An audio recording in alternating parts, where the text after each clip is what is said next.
Avoidance. It's not something I typically talk about because it's not something I typically advocate, but today I'm going to talk about when avoidance is a good idea, whether it's in a conflict or in a negotiation. And I'm going to share some examples about when avoidance might actually be better than engaging the conflict or continuing the negotiation. So today's topic is when to avoid a negotiation or avoid a conflict.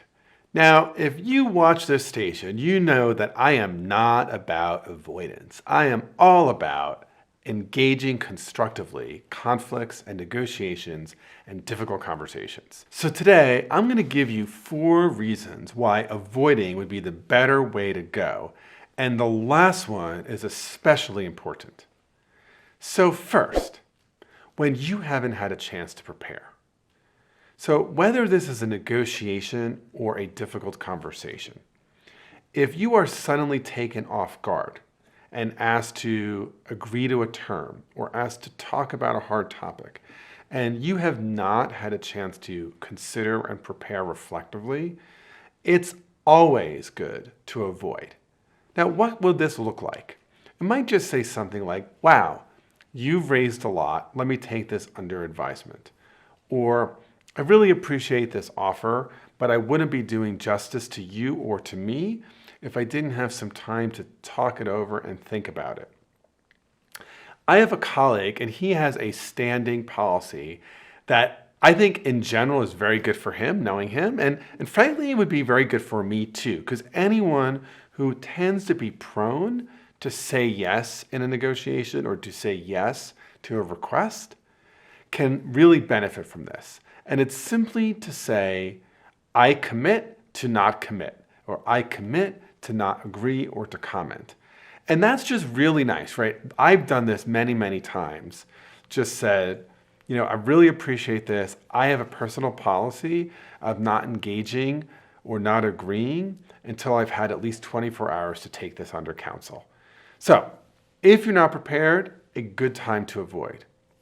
A second really good time to avoid is when you or the other person in the negotiation or difficult conversation find yourself emotionally charged or irritated. Now, I want to distinguish here the idea from having emotions from being emotional, because part of what can make a difficult conversation authentic and real is sharing your emotions. But that's entirely different from dealing in the moment when you are feeling extremely emotional. So what we know from research is that in a negotiation or a difficult conversation, when someone has triggered these very strong emotions, what happens is that kind of conscious, rational decision-making part of our brain, the kinds of decisions that come from the frontal lobe, end up getting overrun by the amygdala, which is the kind of emotional center of the brain. So literally there are chemicals like adrenaline and cortisol that are changing the physiological makeup of what's going on. And this period is called the emotional refractory period. And during this period, it's actually really not good to engage the conflict. It's better to take a break or to avoid.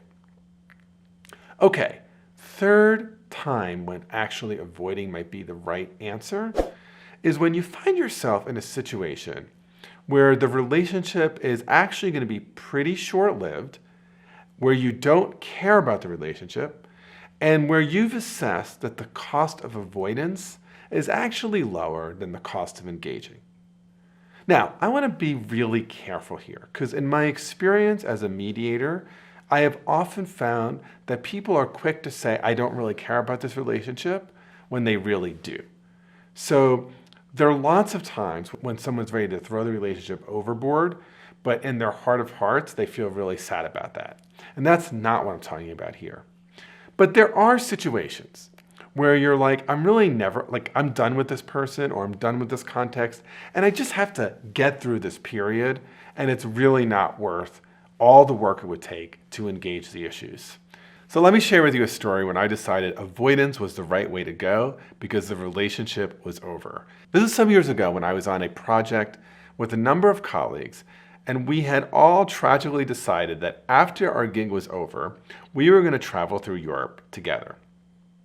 Well, about halfway through the traveling, it became clear that a subgroup of our cohort was, shall we say, crazy cautious, meaning they never wanted to get off the beaten track to do anything interesting, fun, or spontaneous. And yes, you can see I still have feelings about this. And so the trip is getting more and more intense and conflictual.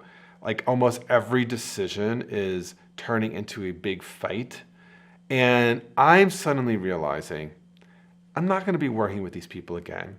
In fact, we live in all different parts of the United States. I am out. I am just going to do what I need to do to get through this situation.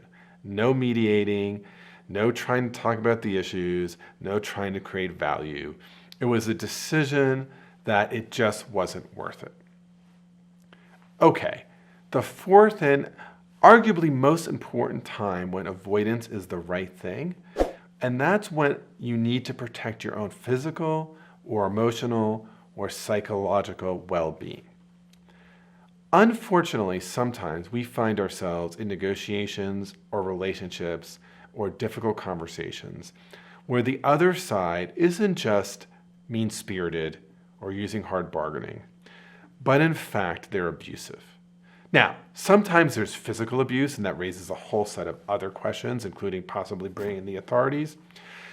Sometimes the abuse is emotional or psychological or just reliving a real trauma.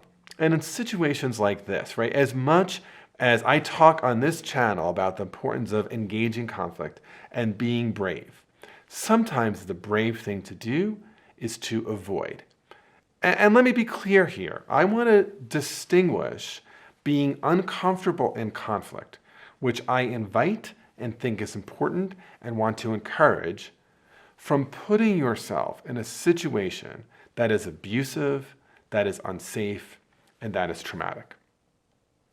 So, even for someone who teaches conflict and negotiation, even for someone who is always encouraging entering into this difficult space, there are times when avoidance is the right decision. Here are 4 of them. 1, when you just have not had time to prepare. 2, when you or the other side are in the midst of your emotional refractory period, when you are emotionally triggered. 3, when you have made the careful and considered decision that the relationship is over, it's not going to be revisited, and that the cost of avoidance is lower than the cost of engagement. And 4th, and most importantly, to avoid further psychological, emotional, or physical hurt or woundedness. So next, watch this next video. It's a little bit different from avoidance. It's why silence is powerful when negotiating a deal. And before you leave, I'd be incredibly grateful if you would subscribe to my channel, like this video, and ring the bell so you never miss new content. Okay, don't avoid watching, keep watching.